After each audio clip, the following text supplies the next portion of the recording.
제가 참 이렇게 대선배님들 앞에서 이렇게 여기서 말씀드리기가 좀 부끄럽기도 하고 그렇습니다. 저는 우선 이 꽃동네 대학교에 2008년도에 이렇게 오게 됐습니다. 사실 그때 이렇게 생각하면 어제 이렇게 미사를 하는데 이렇게 그런 많은 생각들이 들었습니다. 갑자기 그 시간들이 파노라마처럼 이렇게 지나가면서 여기에 내가 있었을 때가 정말 많은 은총이 있었지만 그 당시 살았을 때 몰랐다라는 그런 생각을 많이 하게 되었습니다. 저는 이 학교에 수녀님들, 수사님들 이렇게 많이 뵈면서 사실 그렇게 제가 뭐 입회를 할 거라는 생각을 하지도 않았습니다. 그냥 공부를 해야 됐었고 그리고 그냥 왔습니다. 그냥 정말 부모님께서는 원치 않으셨지만 그냥 정말 왔습니다. 꽃동네 영성이라는 것도 뭔지 잘 몰랐습니다. 저는 정말 운이 좋게 김승규 신부님의 조교를 하면서 신부님이 사시는 모습을 많이 봤습니다. 정말 신부님 잠을 많이 안 주무시면서 학교 학생들을 위해서 맨날 희생하시고, 그리고 저는 여기 학교를 다니면서 전영순 수녀님이 이제 미사를가 끝나면 항상 제 밥을 챙겨주시고, 그리고 그 당시에 이제 이경자 수녀님이 교목 수녀님이셨습니다.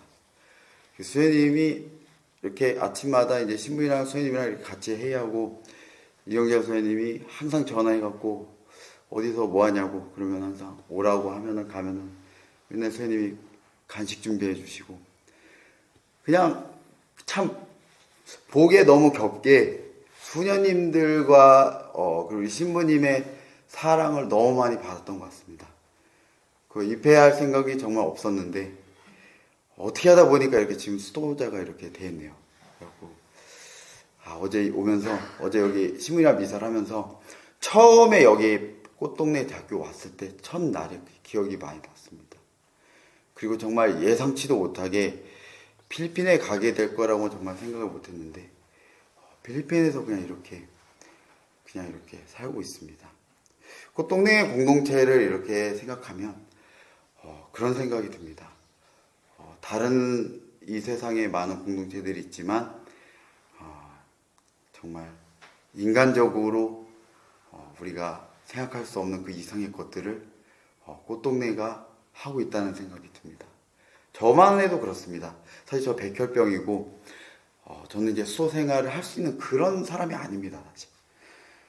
근데 공동체에서는 저의 그냥 의지를 그냥 보시고 수도 생활 할 수 없는 사람을 이렇게 받아주셔가지고 정말 저한테는 참 가분하는 그런 거죠. 제가 수도자가 된다는 게 자체가요. 제가 필리핀에 처음에 이렇게 갔는데 아무것도 없었습니다. 정말 제가 똑똑하지도 않고요. 그렇다고 제가 그렇게 다른 사람보다 뛰어난 것도 아니고 저 아무것도 가진 게 없는 사람인데, 저는 필리핀에 가서 두 가지만 생각했습니다. 첫째는 내 자신을 믿지 말자. 나는 너무나 부족한 사람이니까. 둘째는 꽃동네는 새로운 계약이라는 게 있다. 가난한 사람들만 받아들이면 나머지 것은 주님께서 모두 책임져 준다는 그런 계약입니다. 제가 수련 때 어린이와 종교라는 수업을 들은 적이 있습니다. 그때 정현순 선생님이 강의를 해주셨는데 저도 왜 그랬는지 모르겠어요. 저는 그게 너무나 좋았어요. 재밌었고 그래서 열심히 했는데, 그게 어린이와 종교를 이렇게 하고 나서 아이들 이제 시설에 오게 된 거죠. 근데 딱 왔는데 아이들한테 좀 좋은 모습을 보여주고 이렇게 잘하고 잘 사고 이렇게 아버지처럼 따뜻한 사람이 돼야 되는데 저는 그런 성격이 아니라서 지금도 아주 많이 아이들한테 부족하고 그런 사람입니다. 그래서 저는 제가 할 수 있는 게 아무것도 없어서 처음에 가니까 아이들이 13명이 있었습니다. 그래서 내가 할 수 있는 거는 그냥 아이들을 받는 거다. 그래서 그냥 지프니 타고 트라이시클 타고 계속 한 2년 정도를 매일매일 아이들을 받으러 돌아다녔던 것 같습니다. 그냥 아이들이 그냥 그거 하나 믿었던 것 같습니다. 새로운 계약이었고 단순하게 옹재시군이 말씀하셨으니까 애들만 받아들면 다 책임져 주니까 난 뭐 아무것도 모르겠다. 그리고 필리핀에서 떠날 생각은 하지 말아야 되겠다 하고 그냥 아이들을 받았습니다. 물론 아이들이랑 살면서 정말 많은 문제가 있었습니다. 아이들이 일반 아이들이 아니기 때문에 매일 아침마다 그런 기도를 했습니다. 하느님, 오늘 우리 아이들이 학교 가서 다른 애들 때리지 않게 해주세요 라고 항상 기도했고, 저는 하느님한테 말씀드릴 수 있는 건 정말 그 아이들을 제가 그냥 계속 받을 거고 제가 도망가지 않겠습니다. 나중에 어떤 게 모든 게 다 떨어지다 해도 저는 제 목숨을 여기 내놓겠습니다. 어차피 저는 한 10년 이상을 보너스로 살았으니까 원래는 죽어야 됐지만 그냥 이렇게 목숨만 내놓고 살다 그냥 죽겠습니다 라고 그렇게 했습니다. 그리고 나서 어떤 사람들이 저한테 그런 얘기를 했습니다. 그 아이들 그거 받아갖고 어떻게 책임질 거냐 나중에. 그렇게 아이들이 많이 생기는데. 그래서 그렇게 얘기했습니다. 제가 책임질 수 있는 부분은 아닌 것 같습니다. 잘 모르겠습니다. 근데 새로운 계약이 있습니다. 나는 새로운 계약밖에는 잘 모르겠습니다. 계속 그렇게 계속 살았습니다. 그 아이들이 매일 가출을 하는 거예요. 그래서 정말 필리핀에 살면서 정말 2, 3년은 매일 아침에 일어나서 가출 안 하기를 기도하고, 그래도 뭐 가출하는 거, 어떤 아이 같은 경우는 1년에 막 23번, 26번 막 이렇게 가출합니다. 그러면 가출하면은 어떻게 되냐? 잡으러 다니는 거죠. 계속 돌아다니고 경찰에 신고하고. 왜냐면은 아이들이 있어야 되니까. 집에 돌아와야 되니까. 그리고 나서 혼자가 부족하니까 모든 아이들을 같이 동원해서 찾기 시작했습니다. 그러니까 아이들이 서로 얘기하기 시작했는 거예요. 가출하지 말자. 가출하면 우리도 나가서 찾아야 돼.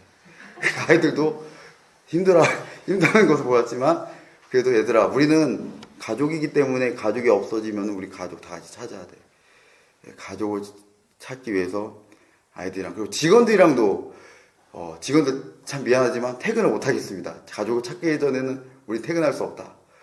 그런데 나중에 알았던 거는, 이게 우리가 가출을 안 하게 하는 게 더 좋겠구나 해서 직원들한테 이거는 우리가 너무 부족해서 그렇다. 아들한테 더 많은 사랑을 이렇게 줘야 된다.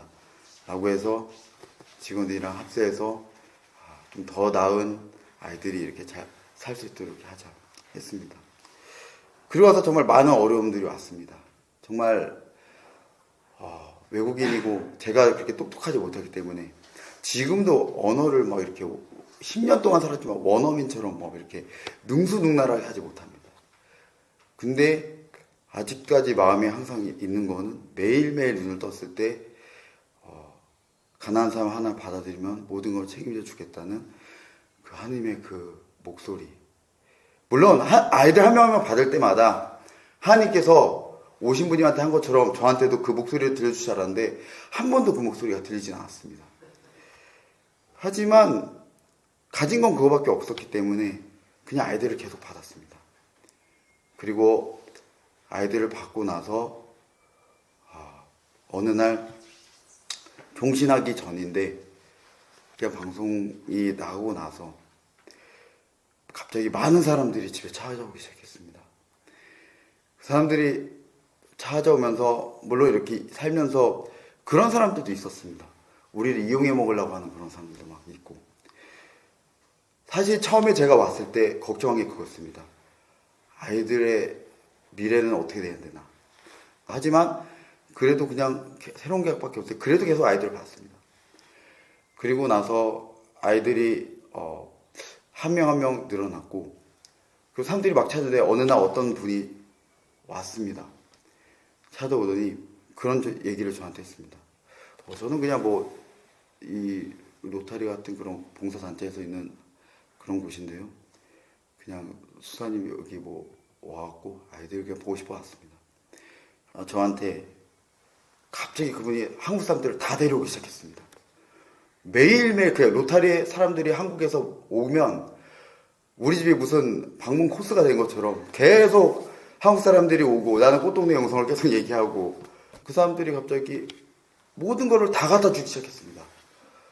그러더니 더 이상 쌀을 사지 않아도 됐고 지금도 계속해서 우리가 먹는 양이 엄청 계속 아이들은 26명이고 더 많아졌지만 그 사람들이 계속 음식을 갖다 주고 거기서 끝날 줄 알았는데 갑자기 그분이 저한테 수사님 좀 만나야 되니까 어느 호텔에 오세요 하고 따라갔습니다. 그러더니 그분은 그 지역에서 나도 존경받는 분이었고 그 모든 사람들은 이 필리핀의 그 한 지역의 정치인 그리고 기업을 갖고 있는 기업인들이었습니다. 그분들이 저한테 따라오세요 하고 그냥 따라갈 뿐인데 그 한 분 한 분들을 다 소개시켜 주는 겁니다. 여러분 사랑의 집에 방문하세요. 여러분 그 필리핀 사람들한테 다 얘기하는 겁니다. 그러고 나서 그분들이 갑자기 다 오기 시작했습니다. 사랑의 집에 다 오기 시작하는데 제가 갖고 있던 그런 어려움들 학교는 어떻게 해야 되고 교육은 어떻게 시켜야 되고 그분들이 다 오더니 제가 회사를 갖고 있으니까 앞으로 애들 졸업하면은 저한테 보내세요. 제가 다 취직시켜 줄게요. 제가 학교를 갖고 있습니다. 아이들 중에서 학교를 못 가거나 학교에서 오지 말라고 하는 그런 학생들 저희가 그 온라인 수업을 대체하고 다 해주겠습니다. 대학교를 못 간다고요? 제가 이 아이의 서포트를 하겠습니다. 그러면서 어마어마한 음총이 계속 떨어지기 시작했습니다. 제가 2019년도에 심장병인 아이가 의뢰가 들어왔습니다. 모 수도원에서 그 아이가 단체 생활을 하기 어렵다는 이유로 받아주지 않고 어느 곳에서도 받아주지 않는 그런 아이였습니다. 그 아이가 너무나 힘들어했고 그 사람들이 여기저기 찾다가 아마 마지막으로 우리 집에 들른 것 같았습니다. 저는 사실 좀 이렇게 그렇지만 그런 생각했습니다. 이 아이를 받으면 더 많은 은총이 올 거야. 그래서 저는 저희가 할게요. 그래갖고 그 아이가 왔습니다. 사실 그런 생각도 했습니다. 한편으로는 심장병이니까 아이가 죽으면 어떡하지? 걱정도 했지만 분명히 그 아이도 하나님께서 알아서 해주실 거라는 그런 믿음이 있었습니다. 그 아이를 받고 그 아이를 수술을 시켰습니다.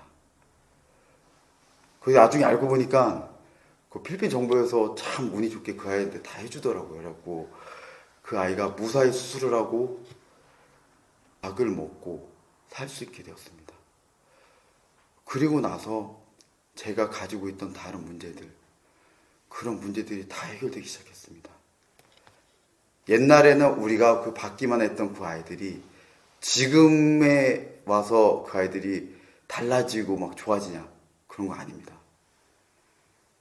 문제는 여전히 똑같습니다. 계속 갖추라고. 제가 오기 전에도 우리 아주 아이 한 명, 그 빠꼬란 아이가 라면을 먹고 있는데 가출을 했습니다. 그래서 오면서 걱정이 돼서 여기 오는 내내 사회복지사한테 전화했고 돌아오기 전까지 찾아내라고. 그래서 그 다음날 아침에 가서 아이가 제가 한국에 도착했을 때 아이를 찾아오는 거 보고 안도의 한숨을 내쉬면서 한국에 이제 편안하게 이렇게 진료를 했던 그런 상황이 와서 하나님께 또 감사를 드렸습니다. 지금 우리 아이들은 일주일에 한 번씩 밥을 준비해서 자기보다 더 가난한 지역, 텐트에서 사시는 분들, 그리고 그 물이 없어갖고 그리고 마약을 하고 있는 그런 지역에 가서 일주일에 한 번씩 밥을 나눠줍니다. 저는 입회하고 나서 계속 들었던 거는 강론 시간에 오신 분님이 계속 새로운 계약을 얘기하셨고 저는 할 줄 아는 게 그거밖에 없으니까 제가 할 수 있는 거는 뭐 언어도 아니고 다른 것도 아닙니다. 그냥 아이들을 받을 뿐입니다. 그리고 그 아이들을 받으면 계속 뭔가 책임을 져주고 정말 많은 어려움과 그런 사고 속에 작년에 우리 그 한국에 계신 로타리 그 총재님이 연락이 왔습니다. 우리 지역에서 멀리 3시간 정도 떨어진 지역에 사업을 하시는데 그분이 우리 아이들의 미래를 위해서 뭔가 자기가 하고 싶다고, 아이들한테 꿈을 주고 싶다고 빵 기계랑 바리스타 하는 교육을 전부 거기에서 다 준비하고 정부랑 알아서 그쪽에서 다 연락해서 그냥 저보고는 그냥 보고만 계시라고. 그래서 한 4천만 원 정도 되는 그런 빵 기계와 그리고 바리스타 그리고 우리 집에 있던 모든 아이들 침대, 모든 물품 그런 거를 작년에 다 교체했습니다. 그분을 만나게 된 건 새로운 계약 때문입니다. 제가 뭐 잘해서 그런 게 아니고 우리 아이들이 있었고 그분이 그 아이들을 너무 사랑했기 때문에 이 가난한 사람들, 그런 아이들을 위해서 그런 축복이 옵니다. 현재는 필리핀 상공회의소에서 찾아와서 저한테 우리 아이들이 만든 빵과 커피를 드시더니 그냥 좋습니다. 자기네들이 이 아이들을 위해서 다 사주겠다고 이 빵을 우리한테 팔라고 얘기했습니다. 하지만 저는 그분들한테 얘기했습니다. 빵이 원하시면 저희가 마음껏 드릴 수 있습니다.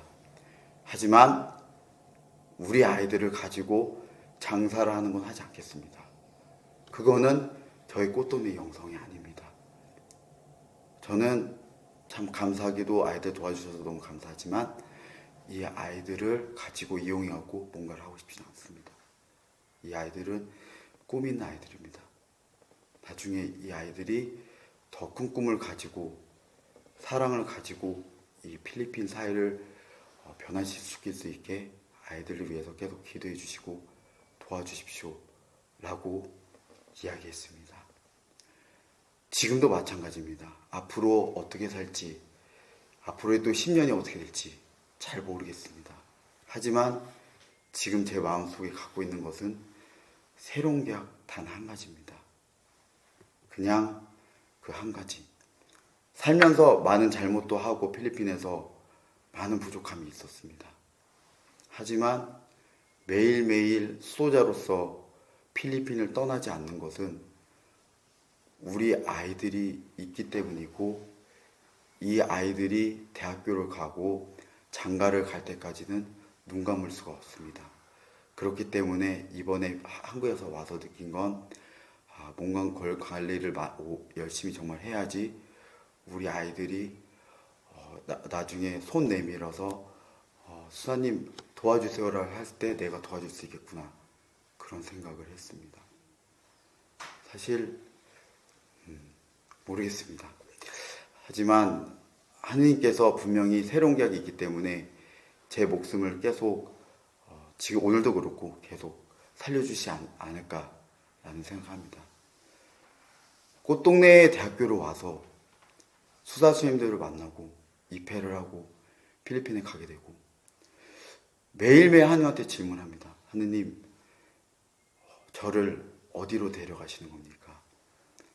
저는 잘 모르겠습니다. 하지만 하느님께서 원하시면은 제가 그곳으로 가겠습니다. 라고 얘기를 합니다. 물론 그곳에는 항상 새로운 계약을 가지고 갈 뿐입니다. 존경하고 사랑하는 수사 선생님들, 오늘 이곳에 와서 참으로 영광스럽고 한 분 한 분 뵈면 너무나 기쁩니다.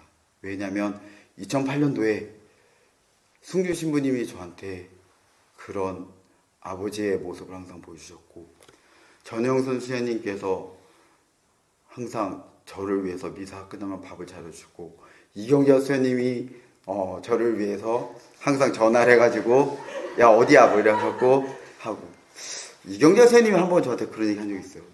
심조교 내가 생각할 때는 심조교는 밖에서 살 사람이 아닌 것 같아. 막 이렇게 얘기하는 거예요. 그래서 얘가 선생님 아니에요. 그거는 있을 수가 없습니다. 저는 뭐 그렇게 입회하고 싶지 않아요. 그랬는데 지금 여기 꽃대에 와서 이렇게 있으니까 아마 그때 하나님께서 그렇게 부르셨던 것 같습니다. 정말 하나님께서 참 오묘하시고 수사스님들의 그런 모습을 학생들이 많이 보고 정말 지금까지도 많은 꽃대 학생들이 많이 입회를 한 것 같습니다. 얼마나 많이 고생하시고 얼마나 이곳에서 많이 수고가 많으시는지 정말 잘 알고 있습니다. 그래서 수사스님들이 정말 꽃동네에 계셔야 되고 여기 꽃동네 대학교에 계셔야 되고 수사스님들이 계시면서 학생들은 그 모습을 보면서 정말 많은 성소를 꿈꾸게 되고 또 그 하나님께서 수사스님들 도구를 써서 우리 꽃동네가 계속 나아가지 않나라는 그런 생각을 합니다. 꽃동네 대학교는 제가 생각할 때 정말 엄청난 기회의 땅, 학생들한테 생명을 가르쳐주는 그런 땅인 것 같습니다. 전국 어디에서도 하지 않는 그런 일을 수사스님들, 신부님께서 그 일을 하고 계십니다. 많은 학생들을 만나지만 생명에 대해서 가르쳐주는 학교가 없는 것 같습니다. 그래서 꽃대인으로 졸업생으로서 참 자랑스럽습니다. 정말 어떤 학교는 십자가도 뗀다고 하는데요. 우리 꽃대는 현재까지 그 하느님께서 정말 원하시는 것을 하는 것 같고 아마 그렇기 때문에 창설자 신부님과 하느님께서 새로운 격을 맺어갖고 온 세상에 생명을 퍼뜨리지 않으셨나 그런 생각을 합니다. 오늘 하루 정말 잘 즐겁게 행복하게 이렇게 항상 지내시고 존경하는 우리 수사 스님들 신부님 항상 감사드립니다.